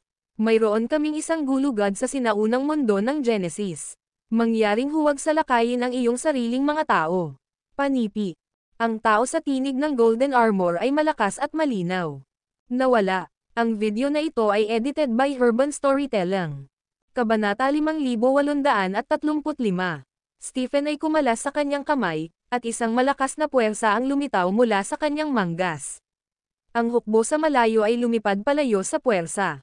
Hindi ginamit ni Stephen ang kanyang buong kapangyarihan. Kung siya ay lumabas, maaari niyang patayin ang mga nabubuhay na nilalang na ito sa isang galaw. Matapos kumatok sa kanila pabalik, bumaba siya mula sa langit. Pinuri ni Quattro, kamangamangha ka. Panipi, bumaba rin si Xavian mula sa kalangitan. Sinabi niya, ibigay ang mga ito. Ano? Si Quattro ay tumagal ng ilang mga hakbang pabalik. Ang mga materyales. Kung hindi mo ito ibibigay sa akin, paano ako dapat gumawa ng mga sandata para sa iyo? Inilunsad ni Xavian ang kanyang mga mata. Sige. Agad na hinugot ni Quattro ang mga materyales na ninakaw niya. Nasiyahan, kinuha sila ni Xavian at nagsimulang gumawa ng mga sandata para sa Quattro. Gamit ang mga buto ng Igneous at ang mga materyales na nagnanakaw ng Quattro, nagsimula siyang gumawa ng mga armas. Habang tinutukoy niya ang mga ito, nagdagdag din siya ng mga inscription ng mga primevals mula sa madilim na mundo. Hindi alam, isang malakas na sandata ng ninuno ang nilikha. Hinawakan ni Quattro ang pulang taybak at pinakawalan ito. Ang taybak ay naglalaman ng isang malakas na enerhiya. Ito ay may kapangyarihan ng Igneous at ang mga primeval mula sa madilim na mundo. Hindi masama, tumanggaw si Quattro at sinabi, gusto ko ito. Samantala, tiningnan ni Stephen si James. Nag-aalala, tinanong niya, matagal na ito. Bakit hindi siya lumabas sa pag-iisa? Sinulyapan din ni Xavian si James. Sa sandaling iyon, si James ay ganap na napuspos sa itim na ambon. Maraming mga walang kabuluhang inskripsyon ang makikita na gumagalaw sa ambon. Ang mga inskripsyon na ito ay nagpalabas ng isang masamang aura at may kakaibang kapangyarihan. Ang ranggo ng paglilinang ni James ay hindi tumaas, ngunit ang kanyang aura ay malakas. Kasabay nito, masama ito. Dapat ay maayos siya. Maghintay pa tayo ng kaunti, sabi ni Xavian. Lumipas ang oras. Sa isang sulyap ng isang mata, ang isa pang panahon ay lumipas. Isang mas matagal na oras ang lumipas para kay James sa pagbuo ng oras. Sakto, nagbukas ang mga mata ni James. Sa sandaling binuksan niya ang kanyang mga mata, isang kakaibang simbolo ang sumabog sa pinakamalalim na bahagi ng kanyang mga mag-aaral. Dahan-daang tumayo si James. Ang itim na ambon sa paligid niya ay bumalik sa kanyang katawan, at inalis niya ang kanyang aura. Nakatayo, iniunat niya ang kanyang mga kalamnan. Si Xavian, Stephen, At 4 ay nakatitig kay James. Tinanong ni Stephen, "Guro, ayos ka lang ba?" Ngumiti si James at sinabing, "Syempre. Magaling iyon. Maaari ba tayong umalis ngayon?" Tanong ni Zovian. "Pupunta tayo. Pupunta tayo sa kulay abo na espasyo at hanapin ang mga hayop na ipinanganak sa mga bitik ng mga mundo ng Genesis. Papatayin natin sila at kukuha ng kanilang mga cores," sabi ni James. Gayunpaman, ang hindi mabilang na mga nabubuhay na nilalang ay biglang lumitaw sa loob ng lugar ng espiritual na bundok, na nakapaligid dito. Ito ang banal na sekta. Nagbago ang ekspresyon ni Quattro. Sinabi niya, "Sino ang nakakaalam ng banal na sekta ay mahahanap tayo muli pagkatapos ng isang panahon." Tila tinawag silang mga powerhouse sa oras na ito. Nakita rin ni James ang maraming nabubuhay na nilalang sa malayo. Ang isa sa kanila ay nagsuot ng gintong sandata na may langit piercer halberd sa kanyang kamay. Sa tabi niya ay nakatayo ng isang matanda. Ang nakatatanda ay nagsuot ng isang kulay abo na balabal. Mahaba ang balbas niya. Bagaman maputi ang kanyang buhok, hindi siya mukhang matanda. Ang Years 1 8 ranggo. Sumimangot si James. Tumango si Stephen. Ang video na ito ay edited by Urban Storytelling. Kabanata 5836. Dumating ang mga nabubuhay na nilalang ng banal na sekta. Sa oras na ito, nagdala sila ng isang powerhouse sa Years 1 8 ranggo kasama. Ang powerhouse na ito ay umabot sa huling yugto ng Years 1 8 ranggo. Sa kabilang banda, si Stephen ay nasa rurok na huli na yugto ng Years 1 8 ranggo. May isang maliit na agwat sa pagitan ng kanyang at ang ranggo ng paglilinang ng powerhouse. "Stephen, Sir, ito ang mga ito." Ang pinuno ng banal na sekta ay itinuro kay James at ang iba pa sa malayo. Dahan-dahan, ang nakatatanda ay tumayo pasulong at hinampas ang kanyang balbas. Sa pagtingin kay Stephen na nakatayo sa kalagitnaan ng hangin, sinabi niya ng hindi sinasadya, "Kapwa magsasaka, ako ang nakatatandang sekta ng Esmeralda mula sa sinaunang mundo ng Genesis. Saan ka nagmula? Bakit mo nakawin ang mga kayamanan ng mundo ng banal na Genesis? Hindi mo ba alam na pinoprotektahan ng sekta ng Emerald ang banal na mundo ng Genesis?" Panipi. Ang Emerald Sect. Hindi ko pa naririnig ang mga ito dati. Hinawakan ni Stephen ang tibak. Kahit na ang kalaban ay nasa huling yugto ng Years 1 8 ranggo, madali niyang talunin siya. Ang mga salita ni Stephen ay agad na nagalit sa nakatatandang sekta ng Emerald. "Hindi ka ignorante. Tuturuan ko kayo ng isang aralin ngayon dahil lahat kayo ay mayabang."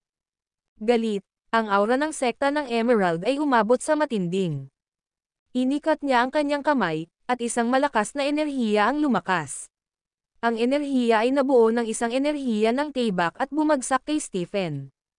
Ang kapangyarihan ng pag-atake na ito ay napakalakas.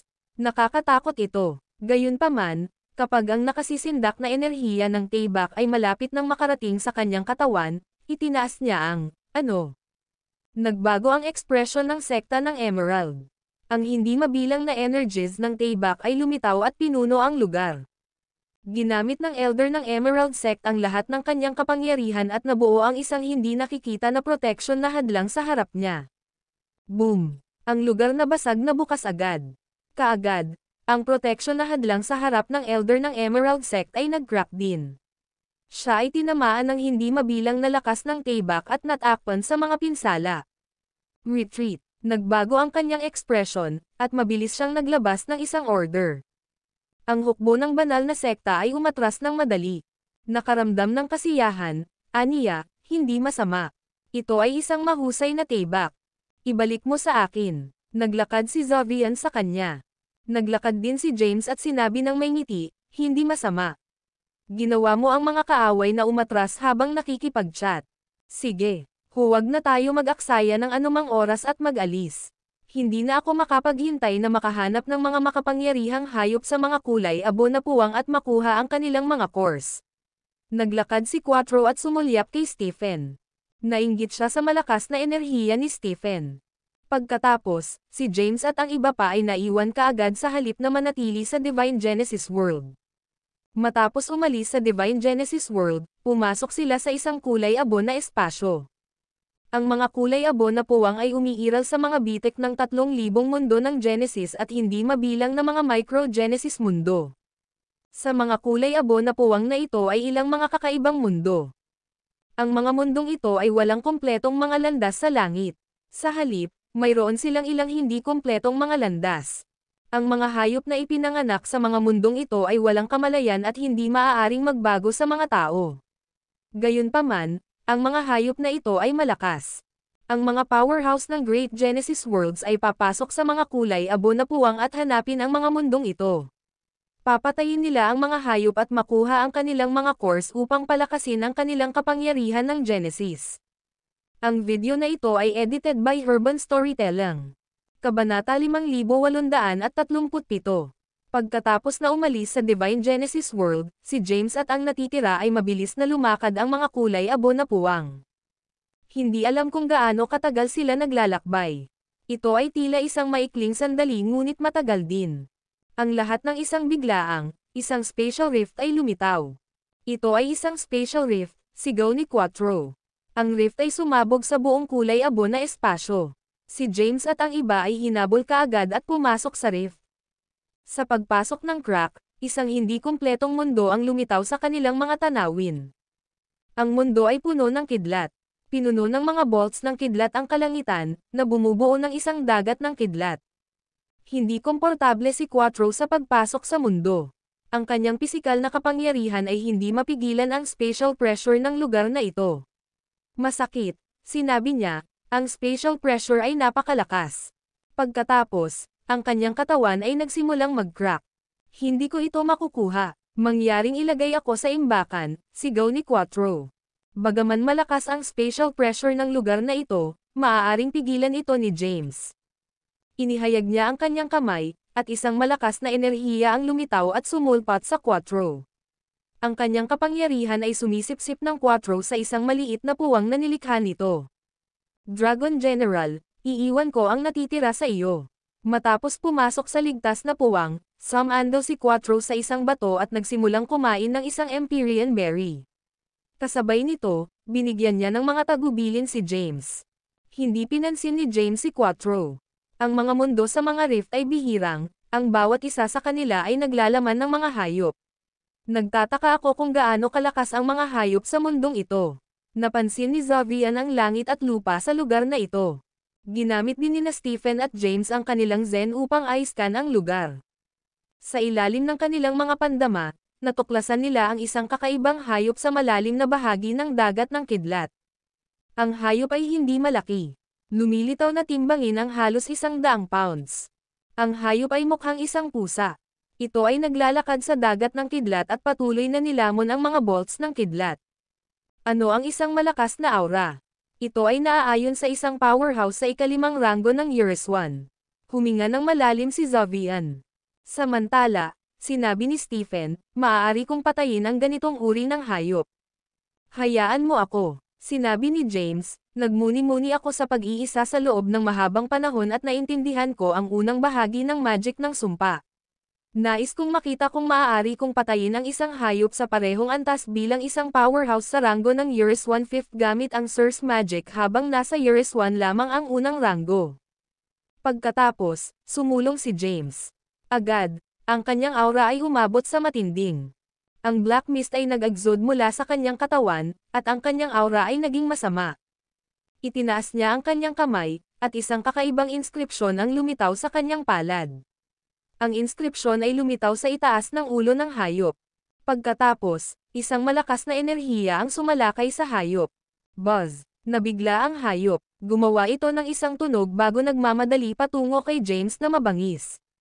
Nakakatakot ang pagtatanggol ng hayop. Ang inskripsyon ng sumpa ay hindi nakakasama nito. Malakas, nag-pounce ito kay James. Sa sandaling ito, isang eksena sa pinakamalalim na bahagi ng madilim na daigdig ay lumitaw sa isip ni James. Ito ay isang selyo. Nagsilito ng isang kahanga-hangang masamang kapangyarihan. Sa isang pag-iisip, ginamit ni James ang masamang kapangyarihan mula sa pinakamalalim na bahagi ng madilim na mundo. Ginamit niya ang parehong masasamang kapangyarihan at isang kakaibang sumpa na ron. Isang walang katapusang kapangyarihan ang lumitaw at sinalakay ang hayop. Ang hayop ay natitised pa atras mula sa suntok. Ang isang crack ay lumitaw din sa katawan nito, ngunit iyon lang. Nang makita iyon, nadama ang pagkabigo ni James. Akala ko ang Surge Magic ay malakas, ngunit lahat ito. Inilunsad ni Xavian ang kanyang mga mata. Tumigil sa pagmamataas. Nasa unang ranggo ka lamang ng Eurus 1, habang ang hayop na ito ay nasa ikalimang ranggo ng Eurus 1. Nasugatan mo na siya. Ano pa ang gusto mo? Nais mo bang patayin ang hayop na ito sa iyong base ng paglilinang ng Eurus 1 unang ranggo? Ang video na ito ay edited by Urban Storytelling. Kabanata 5838. Tama iyon. Guro, humihiling ka ng sobra. Nakapagtataka na pinamamahalaang mong masaktan ang isang hayop sa ikalimang ranggo ng Eurus 1 habang nasa Eurus 1 ka muna. Taya ko na walang pamumuhay sa 3,000 Genesis Worlds at hindi mabilang na Micro Genesis World ang maaaring gawin iyon, sabi ni Stephen. Nang masugatan, nagalit ang hayop. Malakas, nagmamadali ito kay James. Ito ay maliksi. Habang tumatakbo ito, ang lilang kuryente ay umiikot sa katawan nito. Nakakatakot ang eksena. Guro, hayaan mo ako. Si Stephen ay malapit nang gumawa ng isang paglipat. Hindi na kailangan. Sinabi ni James, hindi ako nagpainit. Tumayo ka lang sa gilid. Panoorin mo akong patayin ang hayop na ito. Sa sandaling ito, naabot ni James Sora ang matinding. Pumasok siya sa form ng labanan ng Marcy Ice at ang pangatlong primitive form. Sa kanyang mga buto, lumitaw ang isang primitive na kapangyarihan. Pinuno nito ang buong katawan niya. Hindi pa siya nakaramdam ng napakalakas dati. Ang kulay abo na kuryente ay lumitaw sa paligid niya. Malabo itong nakikita. Mukha itong napakarilag. Pinaikit ni James ang kanyang mga kamao. Nararamdaman ang kapangyarihan sa kanyang katawan, ngumiti siya. Ang hayop ay kasing bilis ng kidlat. Di nagtagal, lumitaw ito sa harap ni James. Nang lumitaw ito, hindi mabilang na lilang bolts ng kidlat ang sumalakay kay James. Tumayo si James sa parehong lugar at sinalakay ang mga bolts ng kidlat na ito. Ang kanyang mga kamao ay dumaan sa mga lilang bolts na ito ng kidlat at lumitaw sa harap ng hayop. Sinuntok niya ito. Ang malakas na enerhiya ay pumutok sa hayop, ngunit iyon. Ang pagtatanggol ng hayop ay mas malakas kaysa sa ignis. Ang hayop ay natitisad lamang. Hindi ito napinsala. Swoosh! Ang isang lilang kidlat ay lumitaw mula sa wala at nakarating sa ulo ni James. Gayunpaman, ang lila na kidlat ay naharang ng kulay abo na ilaw sa ibabaw ng katawan ni James. Bagaman naharang ito, ang katawan ni James ay binaril mula sa kalangitan. Ilang sandali si James upang patatagin ang kanyang sarili. Ito ang unang pagkakataon na nakipaglaban sila sa isa't isa. Sa mga tuntunin ng kapangyarihan, si James ay mas mahina pa kaysa sa hayop.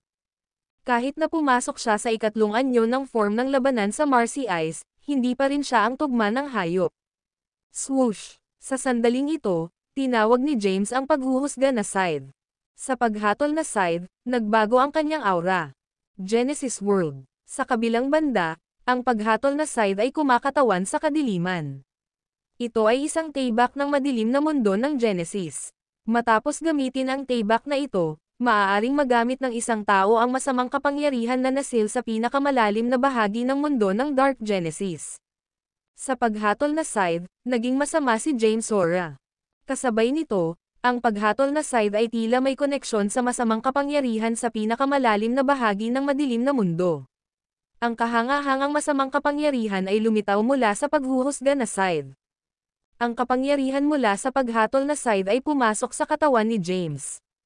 Ito ang unang pagkakataon ni James gamit ang paghuhusga sa scythe. Nararamdaman niya ang lakas ng paghuhusga at kung gaano ito kakilakilabot. Sa oras na ito, lumitaw ang maraming mga inscription sa sumpa. Ang mga inscription ng sumpa na ito ay nakakabit sa paghuhusga sa paghuhusga. Gumawa si James ng isang paglipat at sinampal ang hayop. Ang isang itim na enerhiya ng tayback ay sumulong. Mabilis ang enerhiya ng tayback. Ito ay napakabilis na ang hayop ay hindi maaaring gumanti sa oras. Ang katawan nito ay tinamaan. Ang katawan ng hayop ay nadulas sa dalawa. Ang lakas ng buhay ng hayop ay agad na nabawasan. Pagkatapos, namatay ang hayop. Natigilan sina Stephen at Xavian. Haha. Ang video na ito ay edited by Urban Storytelling. Kabanata 5839. James. Inilagay niya ang paghuhusga na scythe, at ang kanyang aura ay bumalik sa normal. Naglalakad papunta sa bangkay ng hayop, kumuha siya ng core mula rito. Ang core ay hindi malaki, ngunit naglalaman ito ng isang malakas na kapangyarihan ng Genesis. Ang kapangyarihan ng Genesis ay mas malakas kaysa sa isa sa core ng Igneous. Naglakad sina Xavian at Stephen kay James. Binigyan ni Xavian si James ng isang hinlalaki at sinabing, "Napakaganda mo. Pinatay mo ang tibak na ito." Panipi. Ngumiti si James at sinabing, "Syempre. Ang paggamit ng paghuhusga sa scythe at sumpa ng magic ay hindi madali. Bukod, ang paghuhusga na scythe ay maaaring ipatawag ang masamang kapangyarihan na tinatakan sa madilim na mundo." Sinabi ni Stephen, dapat ay may isang hayop lamang sa isang spatial rift. Ang hayop ng rift na ito ay napatay. Maaari kaming umalis ngayon. Maghahanap tayo ng iba pang mga spatial rift sa mga kulay abo na puwang at makahanap ng maraming mga hayop. Manamham. Tumango rin si Xavian at sinabing, "Hayaan." Iniwan nila ang spatial rift na ito. Pagkatapos, nagpatuloy sila sa pagtawid sa mga kulay abo na puwang at maghanap ng higit pang mga spatial rift. Ang mga kulay abo na puwang ay walang hanggan. Kahit na ang isang powerhouse sa ranggo ng Uriswandale ay hindi alam kung gaano kalaki ang mga kulay abo na puwang. Hindi nila lubos na maibabalik ang mga kulay abo na puwang. Sa walang hanggan na mga kulay abo na puwang ay hindi mabilang na spatial rift. Sa mga spatial rift na ito ay maraming mga alamat na hayop. Sila ang hindi mabilang na pera ng Micro-Genesis Worlds. Kung ang isa ay may pangunahing hayop, maaaring palitan ito ng isang item na may pantay na halaga. May mga makapangyarihan at mahina na hayop. Ang mga makapangyarihan ay nagkaroon ng maraming mga kapangyarihan ng Genesis. Samantala, ang mga mahina ay may mas kaunting mga kapangyarihan ng Genesis. Ang kalidad ng core ng hayop ay nahahati tulad ng sa ranggo ng Uriswan, mayroong 9 na ranggo, mula sa unang core hanggang sa ika-9 na core. Pagkatapos nito ay dumating ang Zeon core. Ang Zeon core ay nahahati din sa 9 na pagdurusa. Panghuli, katulad ng sa Zeon core, ang Deon core ay nahahati din sa 9 na pagdurusa. 2 tao at isang baboy ang mabilis na naglalakad sa mga kulay abo na puwang. Ang 2 tao ay sina James at Xavian. Sa kabilang banda, si Stephen ay nagmumuni-muni sa pag-iisa at sumisipsip ng Genesis core sa puwang na nilikha ni James. Ang kanilang plano ay upang sanayin muna si Stephen upang maging isang powerhouse muna. Kailangan niyang maabot ang ranggo ng Uriswandale. Pagkatapos lamang nito ay magsanay ang iba upang maging mas malakas. Ito ay magbibigay sa kanila ng isang mas mahusay na pagkakataon na makaligtas sa 3,000 mga mundo ng Genesis at hindi mabilang na mga mundo ng Micro-Genesis. Pakiramdam ko ay matagal na kaming naglalakbay. Bakit hindi kami nakatagpo ng spatial rift? Si Quattro ay lumaki ng walang tiyaga. Tumugon si Xavian, kahit na ang mga kulay abo na puwang ay walang hanggan, ang mga spatial rift ay bihirang. Bukod, maraming mga makapangyarihang spatial rift ang kinokontrol ng ilang mga super-orthodox mula sa mga makapangyarihang mundo ng Genesis. Ginagamit nila ang mga mundong ito upang itaas ang mga hayop. Kapag lumaki ang mga hayop, papatayin nila ang mga hayop at anihin ang kanilang mga cores hanggang sa ipanganak ang ibang hayop. Panipi. Ito ay isang mahabang panahon mula nang umalis sila sa madilim na mundo. Sinubukan ni James at iba pa ang kanilang makakaya upang malaman ang tungkol sa labas ng mundo. Marami na silang alam tungkol sa labas ng mundo. Hindi sila sumali sa anumang puwersa. Sa makatuwid, ang tanging paraan na maaari nilang dagdagan ang kanilang mga ranggo ng paglilinang ay ang pagtawid sa mga kulay abo na puwang at maghanap ng mga spatial rift. Kailangan nilang patayin ang mga hayop at makuha ang kanilang mga cores ng Genesis. Kung wala ang mga cores ng Genesis, maaari lamang silang magtungo sa iba pang mga mundo ng Genesis at sumipsip ng mga kapangyarihan ng Genesis sa langit at lupa ng mundo upang madagdagan ang kanilang mga ranggo ng paglilinang. Gayunpaman, ang paggawa nito ay isang bawal. Kung ang isang tao ay pumasok sa isang mundo ng Genesis at hinihigop ang kapangyarihan ng Genesis para sa paglilinang, ang isa ay hahabol. Bukod sa pamamaraang iyon, Ang isa ay maaari ring magtungo sa mga makapangyarihang mundo ng Genesis at makuha ang mga cores ng hayop sa pamamagitan ng pagpapalitan ng mga kasanayan sa lagda. Ang video na ito ay edited by Urban Storytelling. Kabanata 5840. James at ang iba pa ay mabilis na naglalakad sa mga kulay abo na puwang. Sa simula, nakatagpo sila ng ilang mga mundo ng Genesis na medyo mabilis. Gayunpaman, ito ay isang mahabang panahon mula nang huli silang nakakita ng isang mundo ng Genesis. Alam nila na malayo sila sa 3,000 Genesis worlds at hindi mabilang na micro-Genesis worlds. Pinasok nila ang kailaliman ng mga kulay abo na puwang. Boom! Sa malayo ay dumating ang mga tunog ng isang matinding labanan. Isang tao na nakikipaglaban, biglang sabi ni Zovian. Naramdaman din ito ni James. Ipinapaalala niya sa koponan, mag-ingat. Sige, tumanggo si Zovian. Dahan-daang sumulong sila. Di nagtagal, napansin ang labanan. Isang matinding labanan ang nangyayari sa unahan nila. Ang isang pangkat ng mga nabubuhay na nilalang ay nakapaligid sa isang ginang. Ang kanilang mga ores ay malakas.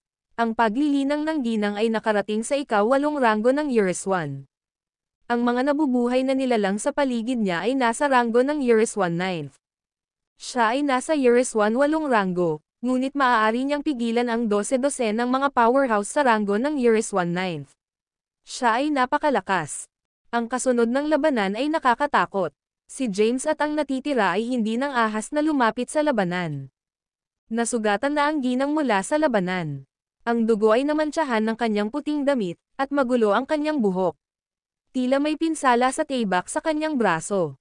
Bagaman ginagamit niya ang kanyang kapangyarihan upang pagalingin ang pinsala, lumala lamang ito. Sa sandaling ito, siya ay nasa isang kawalan. Maaari siyang mamatay sa anumang sandali. Naramdaman ng ginang si James at ang iba pa. Kaagad, sumigaw siya, mga kapwa magsasaka, mangyaring iligtas ako. Gayunpaman, hindi lumapit sa kanya sina James at Zovian. Hindi mo ba naririnig ang sinabi niya? Hindi ba kayo tutulong sa kanya? Nang makita na ito ay isang magandang ginang, hindi lamang maupo si Quattro at manood. Sa kasamaang palad, siya ay masyadong mahina upang matulungan siya, kaya maaari lamang niyang hilingin sina James at Zovian para sa tulong. Bakit hindi ka pumunta at tulungan siya? Inilunsad ni Zovian ang kanyang mga mata. Masyado silang malakas. Lahat sila ay nasa ranggo ng Eurus 1/9. Mamamatay tayo kung tutulungan natin siya. Sinabi ni James, hayaan mo na. Lumingon sila upang umalis. Mga kapwa magsasaka, mangyaring huwag umalis. Kung ililigtas mo ako, ibabahagi ko ang kayamanan ng Charizard sa iyo. Sa di kalayuan, isang nababalisa na tinig ang tunog. Nagpalitan sina James at Zovian. Naguguluhan sila. Wala silang ideya kung ano ang kayamanan ng Charizard. Gayunpaman, inilipat sila. Tiningnan ni James ang puwang sa kanyang katawan at tinanong, Stephen, lalabas ka ba sa pag-iisa sa lalong madaling panahon? Si Stephen ay nagmumuni-muni sa pag-iisa upang pinuhin at makuha ang pangunahing Genesis ng hayop. Halos tapos na ako, sinabi ni Stephen, halos natapos ko na ang pagpino sa Genesis core ng hayop na ito. Pagkatapos, lumitaw si Stephen. Inunat niya ang kanyang kalamnan. Masaya, sinabi niya, nagpasok ako sa Eurus 1 ika-8 ranggo. Gayunpaman, kailangan ko ng isang kamangha-manghang kapangyarihan ng Genesis upang maabot ang ranggo ng Eurus 1/9. Itinuro ni James ang labanan sa malayo at tinanong, maaari mo bang i-save ang babaeng iyon? Tumingin si Stephen at natuklasan ang 10 mga powerhouse sa Eurus 1/9 ranggo na nakapaligid sa isang ginang. Agad, sumimangot siya. Pagkatapos, lumingon siya sa Zovian at, bakit hindi mo ginagamit ang paghuhusga sa paghuhusga? Bakit palagi mong ginagamit ang aking, ano ang natatakot mo? Inilunsad ni Zovian ang kanyang mga mata. Natatakot ako na ang masasamang kapangyarihan ay mag-backfire, sagot ni Stephen. Pagkatapos, pinasok niya ang